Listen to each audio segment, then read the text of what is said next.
खूबसूरत नज़र अचण ऐं जवान रहण जो शौक़ त हर कंहिंखे हूंदो आहे, पर महांगियुनि शयुनि, मेकअप प्रोडक्ट्स ऐं गैर ज़रूरी दवाउनि सबबि केतिरा ई माण्हू अहिड़े अमल खां पासो कंदा आहिनि जॾहिं त कुझु एहतियातनि सां बहितर नतीजा साम्हूं अची सघनि था। वधंदड़ उमिरि सां मुख़्तलिफ़ मसइला जनम वठंदा आहिनि, जंहिंसां चहिरे ते घुंज पवण, वार छणण ऐं चमड़ी ख़राब थियण समेत मुख़्तलिफ़ बीमारियूं इंसान खे नंढी उमिरि में पोढ़ो करे छॾींदियूं आहिनि। इन बाबति माहिरनि तहक़ीक़ में साबित कयो आहे त इंसान ज़िंदगीअ में कुझु तब्दीलियूं करे कुदरती तौर खूबसूरत ऐं जुवान नज़र अचण खे बरक़रार रखी सघे थो। माहिरनि चयो आहे त निखरियल ऐं सेहतमंद चहिरे लाइ सॉफ्ट ड्रिंक्स ऐं बाज़ारी शरबतनि समेत चांहि, सिगरेट ऐं शराब वापराइण खे बंदि करणु घुर्जे। इन सां गॾु गैर ज़रूरी दवाउनि जो इस्तेमालु न करणु घुर्जे ऐं तेज़ उस में घुमण, फास्ट फूड ऐं जंक फूड जो इस्तेमालु घटि करणु घुर्जे। हुननि चयो त गैर मयारी क्रीमुनि ऐं साबुण जो इस्तेमालु बि न कयो वञे। माहिरनि जो चवणु आहे त ज़िंदगी में कुझु तब्दीलियूं आणे इंसान सेहतमंद रहण समेत जुवान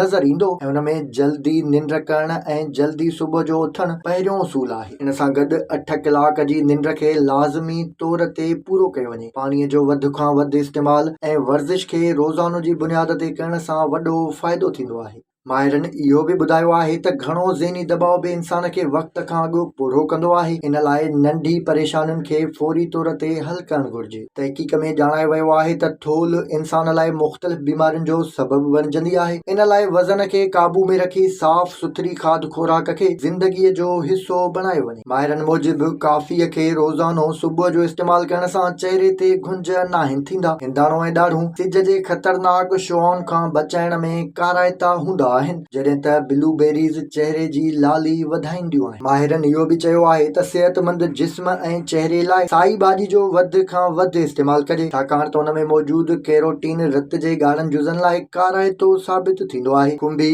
बेज़ा ऐं अंब बि इंसानी सिहत लाइ इंतिहाई सुठा आहिनि।